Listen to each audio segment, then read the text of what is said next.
What is up guys, Brad back on the channel with a brand new video. I suppose it's been a while since I actually just up and made a video. So today we've got the 2022-23 Efl Championship predictions. Now throughout this, what I'm going to be doing is the 24 to 1 to 24 finishes of all 24 teams, as well as a top goal scorer and most assists and clean sheets. I want to start this off by saying this is purely opinion based, as most predictions are. Obviously, I'm looking at the business that's been done by the clubs, the situation with ownership, as well as who's the manager, who's left if a manager's just left, and obviously replacements in businesses, which links to transfer business anyways. So I really enjoyed kind of putting this together and making it. So if you also enjoyed it, please leave a like and comment what you thought of the predictions and where you think your team will finish. And if you are new around here, please do subscribe, because I'm looking to hit 5k as soon as possible with the new upcoming season. Anyway guys, we're going to crack on and we're going to go from 24th up to 1st in that order. Starting in 24th, bottom of the pile. Unfortunately, we have got, unfortunately for the fans of this team, if there are any watching, we have got Wigan Athletic. Now, Wigan did win the league last season, regaining promotion back to the Championship, but I've not seen a lot of business. I've not seen any kind of indicators that they're going to be picking up loads of points here and there and staying in the Championship. For me, it wasn't easy to pick the bottom three, and it wasn't easy to pick the bottom six, the teams in and around there. It was kind of easy to select them but not order them. That's what I struggle with. But I've got to be honest, Wigan Athletic, I think they're going to be bottom and not really going to have much of a fighting chance in staying in the league this time round. Sorry, Wigan fans. Next up in 23rd, we have got the Royals in Reading.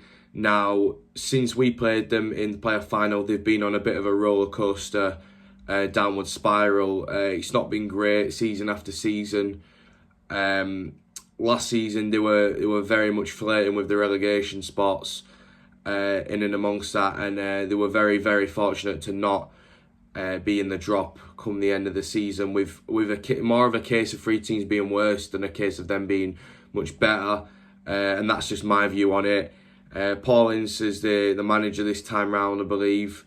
You've got a lot of key players leaving in John Swift and Josh Lauren, and a lot more have been released. They have replaced some with the likes of Jeff Hendrick and Shane Long, but I just don't think it's going to be enough for Reading, and that's why I've placed them 23rd. In 22nd is another newly promoted team, and it is Rotherham United. Now, last time Rotherham were in the Championship, they were very, very unfortunate to be relegated back to League One. They were a game, even when they played us, they were far the better team. They could just not get the ball in the back of their net, and ultimately I think it came down to a point or two which cost them their relegation. Similar really to Wigan, I've not seen a lot of great business for them, and they have lost some key players in the strikers, such as Ladapo, and the other one, I forget his name, that's gone to Sheffield Wednesday. They've lost quite a few key players, and they've not brought in. They have got a reasonably good manager. I do think the guy that's in charge at Rotherham has done a good job over the years, but I just can't see him staying up. I just can't see him doing it this time round, so I've placed them 22nd. Now, next up in 21st is the team I was this close to putting in the relegation zone, and that is Birmingham City. But to be completely honest, Birmingham are like, for me, Birmingham City are just that team that I just couldn't imagine the Championship without now. They're just always messing about, kind of in and out of that bottom three and around it, and they always seem to stay up religiously. Never mind what happens, they will always stay in this league. They're just one of those teams that just manages to get the job done just about every year, every time around. Again, lost a lot of players. Obviously, Lau Taylor going back to Nottingham Forest, Onel Hernandez. I don't know what the situation with getting him back was, but I don't believe he's gone back. Apologies if I'm mistaken, but I don't think he has. And obviously there's ownership issues going on as well, which never treats a club well. I believe they're actually sorting that out as we speak though, so maybe it might be a case of this season might be not so good and next season might be a bit better. But we know the kind of ordeal with Birmingham City now. They're going to be in and amongst that spot down the bottom, and I think they'll just by the skin of the teeth, as they always do, stay in the division in 21st. Next one could be one that could come and haunt me, but in 20th I have put Blackpool. Now the reason I've put Blackpool is an obvious one. If you've been following news within Blackpool, and they've lost their manager Neil Critchley to Aston Villa to become an assistant under Steven Gerrard. Neil was very influential with Blackpool over the past few years, and as such, I feel even though they've retained some key players, the loss of Neil won't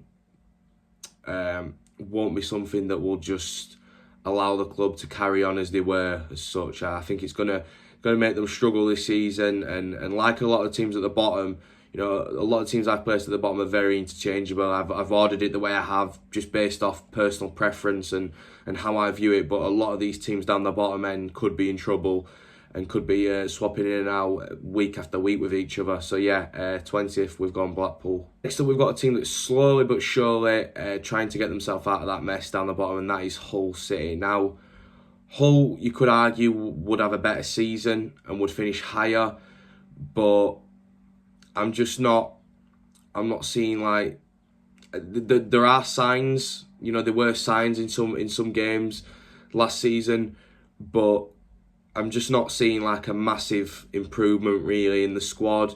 You know, the signing of Jean-Michel Seri from Fulham is a good one, but you know, I'm just not. There's times when it clicks ultimately as a football fan, when you look at a team and go, oh, they're going to be good next season, they're going to be really good next season, and they're going to be maybe all right. And I'm sort of leaning towards the safety net kind of with Hull. You know, another season where they'll be down and around there, but I've got quite a lot more faith in Hull than the other teams that they will actually stay in the division this time around. I'm not as worried about Hull as I am the teams below them. Obviously, you've got that bottom five. I'm just looking on screen now. They're quite interchangeable, especially the bottom four. But Hull, I'm not as worried about. But I do think it's going to be a similar-ish season as the last, but not as worrying. Obviously, the position suggests otherwise, but in my own mind, I do think Hull will be safe next season, and that's why I've placed them 19th. Obviously, I'm aware I do contradict myself a bit when I put them that low and say that I'm not that worried about them, but there are 24 teams in this league, and it's hard to say who will go where. Obviously, I don't want to make a fool of myself. Obviously, so next up we've got 18th, and in 18th it is Cardiff City. Now, Cardiff have done a lot of business, to be fair to them, but that being said, there's doing business and then there's doing business with big names and doing business with certain types of players. There's no doubt in my mind that these players will improve the squad, but I think it's going to be more of a long-term project for the new Cardiff manager. I'm not really looking at Cardiff and thinking there's going to be loads of trees pulled up, if I'm honest.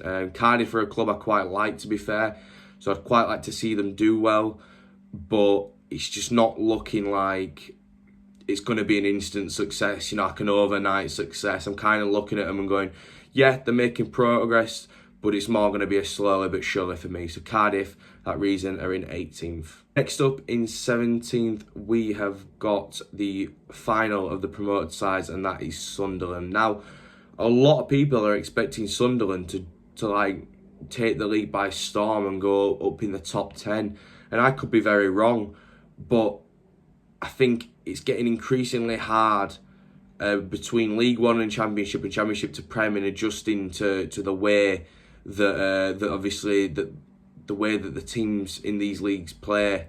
You know, the higher you get as leagues go up, the better defensively teams are, and the more clinical they are as well. Obviously, as a promoted side, I don't think they're going to be really up there this season, to be honest. I think they'll be safe, I think they've got a good manager, a good Championship manager, who obviously will be aware of the improved defences and improved clinical aspect. But as such, I don't think they're going to be in and amongst the kind of the top 10. I could easily see a mid-table, but any higher than that, I'm not really seeing an instant success with Sunderland. I do think maybe this season will be the insurance policy, and then next season they can go ahead and obviously increase the number of players they get in the windows and see where they go from there. But for now, 17th, I'm saying Sunderland. Next up in 16th, we have got Bristol City. Now, Bristol City were up there a couple of years ago in the top ends of the table. They lost the key players to clubs that were getting promoted and that were, top Championship teams. As such, obviously, it's been a difficult couple of years. But with the squad they've got now, I've no doubt that the 16th is achievable for them, and that they could, obtain a higher finish. Obviously, I'm just doing this off personal preference, and there's a lot of good teams that have strengthened really well this window, so it's hard to call it. But I do think Bristol have brought in some good players, the likes of Cal Naismith. But slowly but surely, again, there's a lot of teams that I'm looking at in this bottom kind of half that are more than capable of getting a mid-table finish. But I'm not seeing instant progress with them, and as such, I think it's going to be a slow but sure kind of thing for Bristol. Over the next couple of seasons, you can expect to see them higher up, especially with an experienced Nigel Pearson in charge. But just this season, I think 16th is a likely finish for Bristol City. Next up in 15th, I have got Preston North End, a team that I've funnily enough seen in the airport when I went on holiday. They were preparing for pre-season. Now, this team is one that's managed by Ryan Lowe, and I do really like Ryan Lowe as a manager. I think he's done really well with them for what obviously he had. A lot of fans last season were expecting relegation, and he managed to do quite well with them, to be fair. Obviously, the missing link now is Aston Villa man Cameron Archer, who has gone back to his parent club. He was a massive player for them last season, and his absence will be leaving a massive hole. I'm sure of that. And as such, I'm really finding it hard to kind of back up a finish that's going to be so good for Preston North End. For the reason of his absence, obviously last season, how influential he was for them, I'm kind of looking around that middle or that lower middle really for Preston North End. I've put him 15th, but again, could be wrong, could be a higher one. But we'll just have to see how they adapt to life without Archer and see how this new squad obviously plays with Ryan Lowe in charge. But 15th, Preston North End. Obviously doing this, I'm trying to be as unbiased as possible and give the fairest reasons for each club. Now, these next few may cause some anger. In 14th, I've gone with Blackburn Rovers. Now, last season, they were up there for the large majority of the season. Brereton Diaz got injured because they became quite reliant on him, and it all seemed to come crumbling down. And then towards the end, even when he was fit, they just slowly started to drift out of the playoff spots and finished mid-table from what I can kind of recollect. They are quite reliant on Brereton Diaz. I'm unsure what his future's like at the minute. There's a couple of clubs looking into him, I'm sure.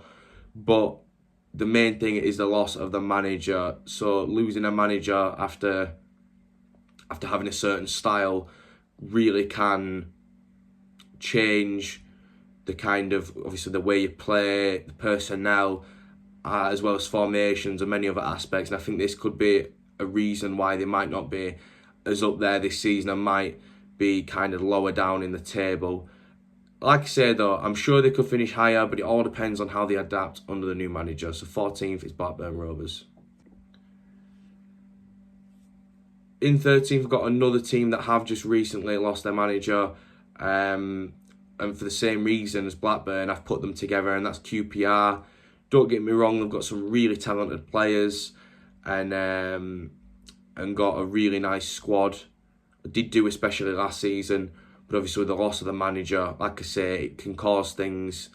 You have to adapt to new styles, new systems, and this can obviously take a while. And the start of the season for those two teams might not be as kind of on it as they might have been last season. Obviously, QPR, Blackburn, both teams that were up there for the large majority of the season and then just came drifting out. You know, we were the only team that kind of was up there for the whole season and stayed there as such, you know, in and amongst that 7th and above. So we did quite well to do that. But Blackburn and QPR did kind of drift in and out and ended up finishing outside. And with the loss of the managers, I do worry that they won't be as good as last season. So that's why I've put them QPR 13th and Blackburn 14th. In 12th, I've gone with Luton Town. Now, Luton were obviously our opponents in the semi-finals of the playoffs. I do believe over the 2 legs we did deserve to go through, even though Luton could have more than easily taken the lead in the second game multiple times. I do think the officiating in that game was absolutely ridiculous.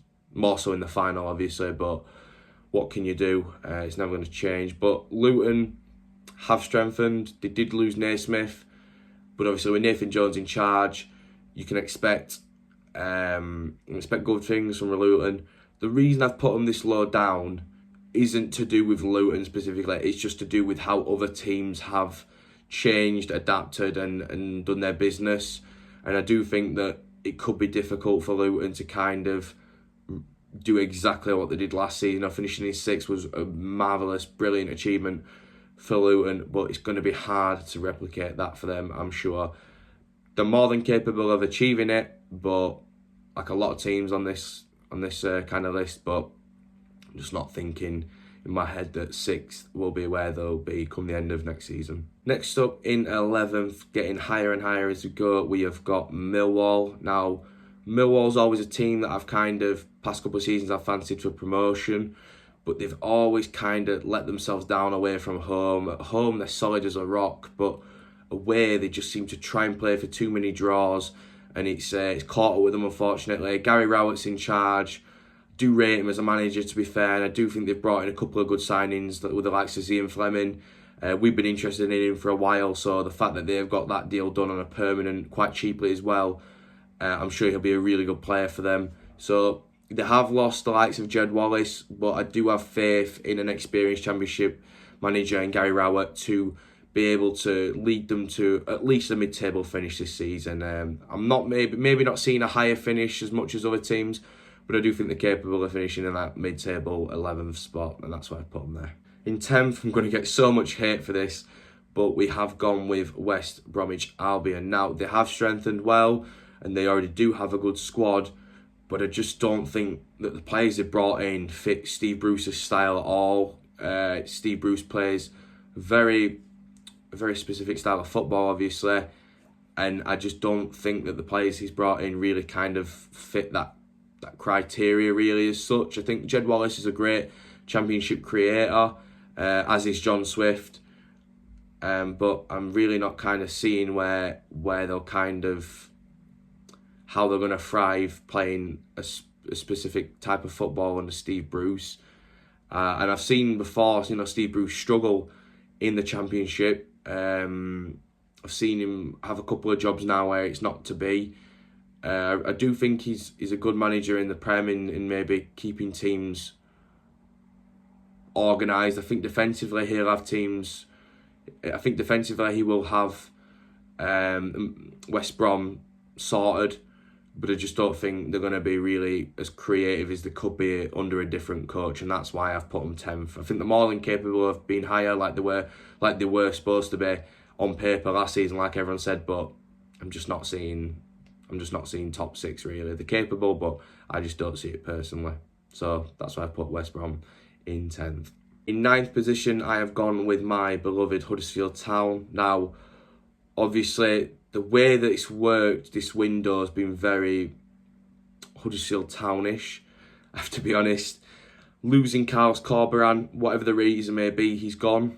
It's a massive loss, obviously, but this is a very 50-50 prediction. This is the only problem, because we have lost our manager, but our assistant has been working under him for a long time, and I'm sure we'll play the same style. So with the majority of the players already being adapted to that style, I think we could see glimpses of last season's progress, but I'm unsure how to call it. It could be, we are really going to be an unpredictable team this season. We could be down the bottom, trying to fight for his lives, could just be safely in the middle, or we could be up there. There's really no way to call it for us at this season. That's why I've gone with a 9 finish, because I don't personally think we'll be flirting with promotion again. But I do think we have retained some really top players, the likes of Kingsley Nichols in goal. Still the best keeper in the league in my eyes. There's not even a doubt in my eyes, really, at the minute. The likes of Sorba Thomas, who have held on to him so far, touch wood. And the players we have lost, we have done well to try and replace. Even though the quality may not be the same, we've replaced with young players, young hungry players who we've heard nothing but great things about, in David Casamu and Rodone of Wimbledon, as well as Conor Mahoney, formerly of Millwall. These players we've heard great things about, so I'm sure they will lead us to a mid-table finish in 9th. We're more than capable of going higher with the players we've got, but we're also more than capable of finishing lower if it's not to be with Danny Schofield being the new manager. Gone with 9th, quite confident that that's a fair assessment. Next up in 8th, I've gone with Stoke City. Now, Stoke last season were up and kind of amongst the higher bit for a large portion of the season, but similar to QPR, Blackburn, teams like that, slowly drifted out and ended up even lower than those two, actually. In about 16th, I believe they finished. They had strengthened well, the likes of Brown, great player, and they've got a really nice balanced squad now. They've brought in some good players. The likes of Dwight Gale's a massive signing. I would love to see him in blue and white.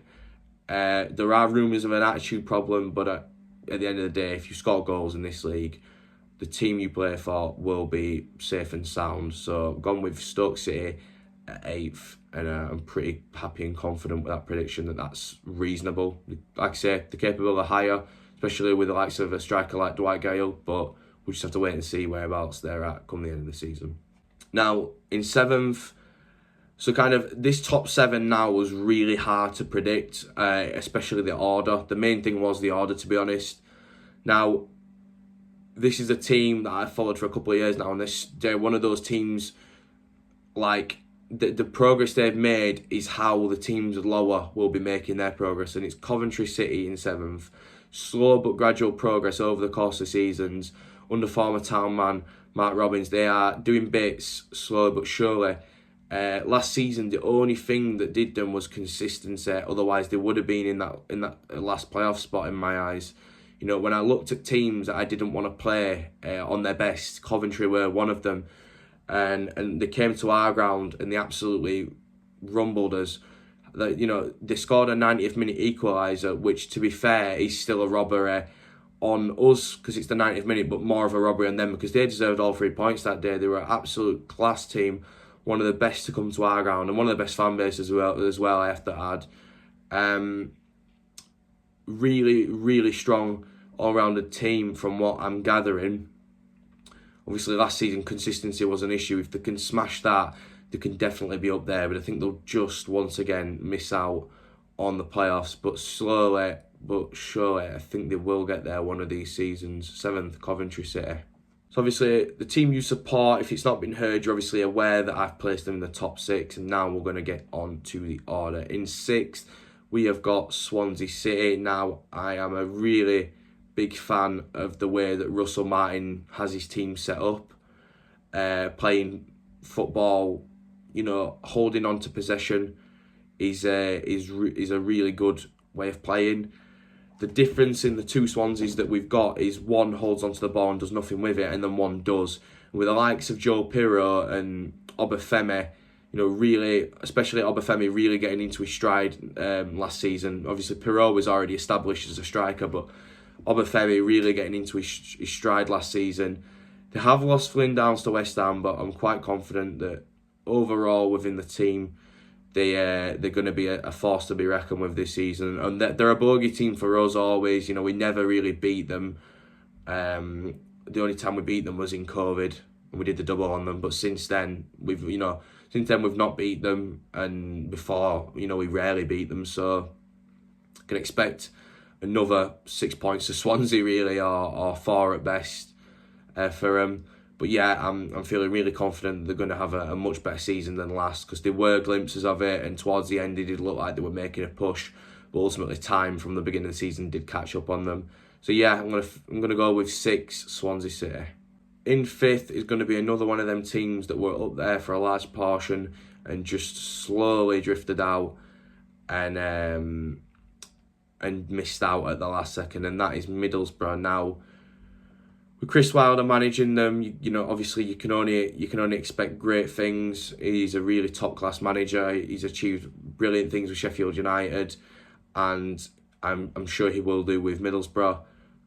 You've got some really top players at Middlesbrough now, a really well-rounded squad, and obviously the way they play really can on its day tear a team to shreds. It did with us when they came to our place, and yeah, Wilder in charge, top manager. Just got that feeling now that finally they will kind of smash it now and get in that playoff space. So I've got them in 5th for this season. Now, like I say, the top 7 was really difficult, but these next 4 are all teams that I see having brilliant seasons, but I just couldn't rank them for the life of me. It was really hard, but ultimately we have to get an order.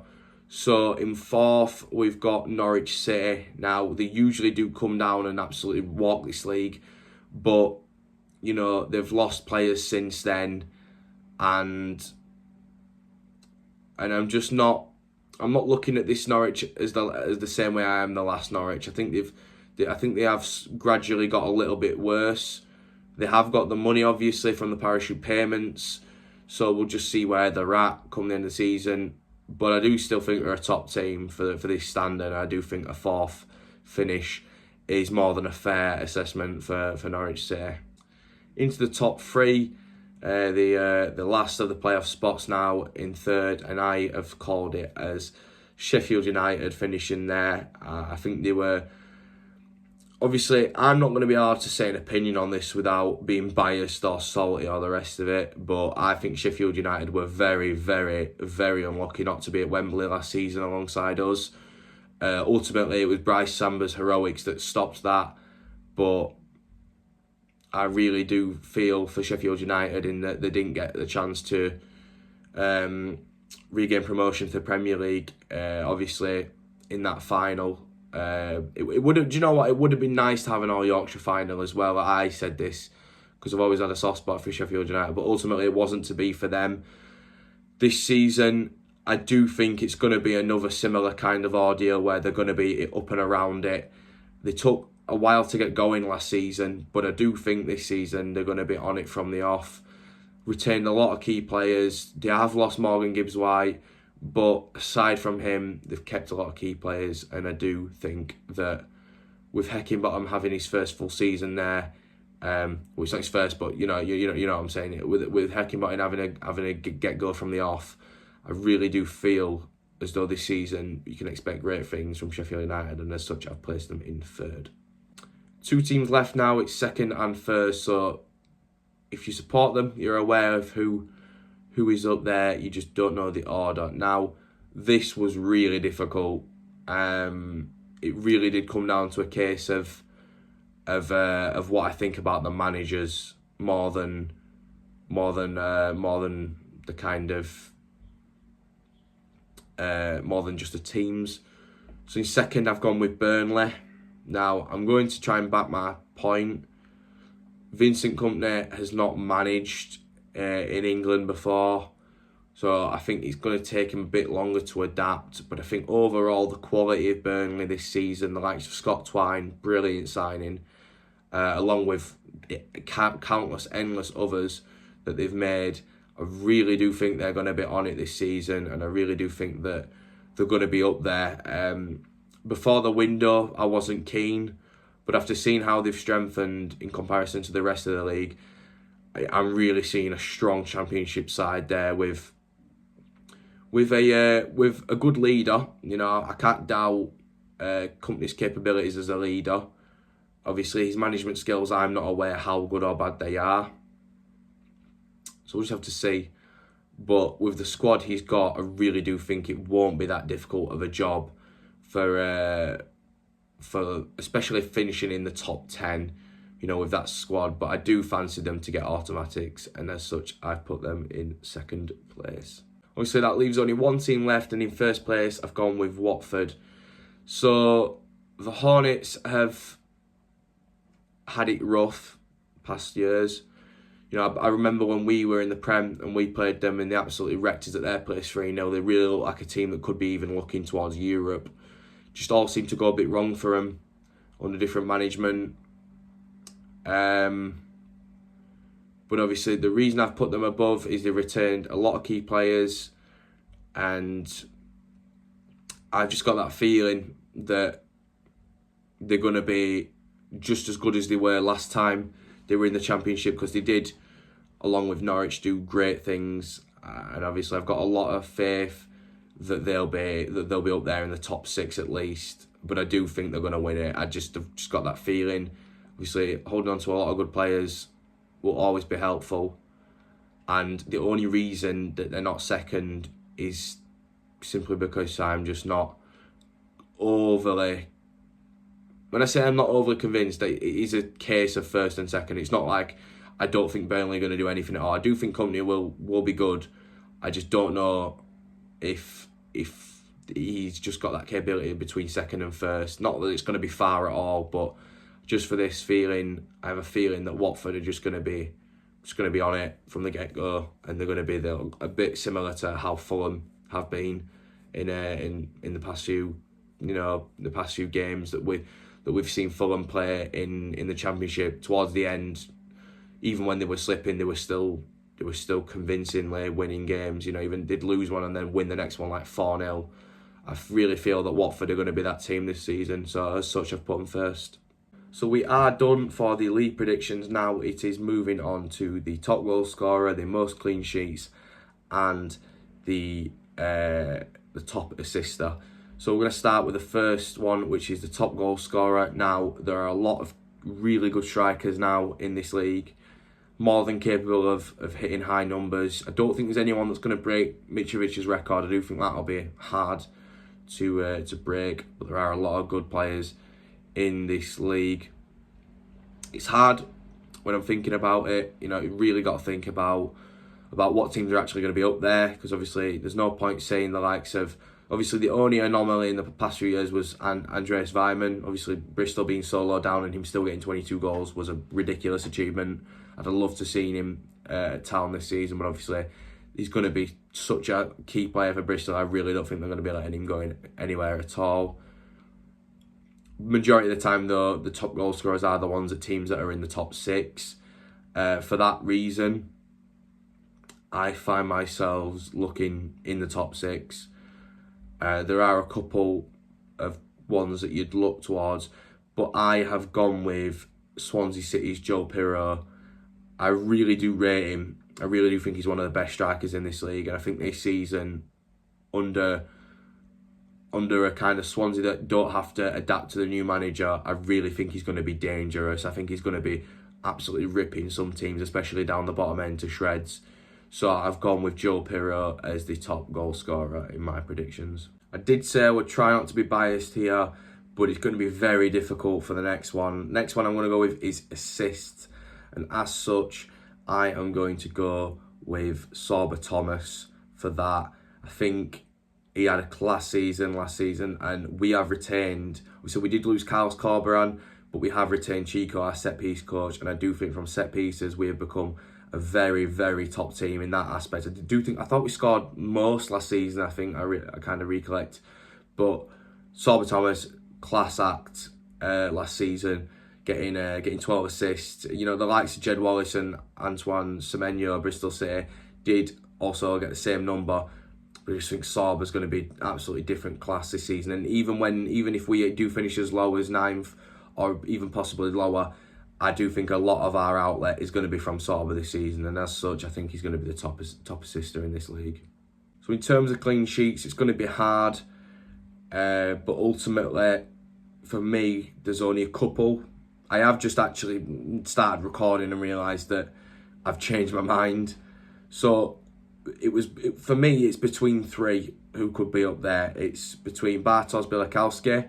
Even though I've predicted Millwall low, he did get a lot of clean sheets last season. But he did play the most games out of these 3. The next one I was thinking was Lee Nichols. Obviously, naturally, why would I not? But the other one I was thinking was Sheffield United's Wes Foderingham. Now, it's very difficult to pick, but ultimately, with the amount of games played based off the percentages, I do think it's going to be Wes Foderingham who's going to get the clean sheets, most clean sheets this season. I think with how I predicted Millwall and Town lower, it's not really realistic to kind of back Białkowski or Nichols as much as Foderingham, and as such, I am predicting Foderingham for the most clean sheets in the 2022-23 EFL Championship season. So we've had a lot to cover, a lot to talk about. I've tried to give as much reasoning and backing for all of my decisions and predictions in this. It's very hard to call this league though. It's not like, I do think that if I was to do a Premier League prediction, which I do plan on doing soon, if there's a positive reaction to this video, I do think when I did that, and I kind of jotted it down, that was a lot easier to kind of look at. Rather than the Championship, because the Championship's always changing and there's just so much unpredictability. I mean, look at us, we finished 3rd last season. Obviously, you know, you've got so many things that can just change on a whim, and teams can go up and down in crazy fashion. So it's hard to call it, but I've tried my best, and I'm quite confident I've given a decent prediction on most of the teams in this league. So if you do enjoy this content, please do leave a like. If you are new around here, please subscribe and help me get closer to 5k, because we're trying to get that done as soon as possible. And comment where you think your team will finish, or where you think I was right or wrong.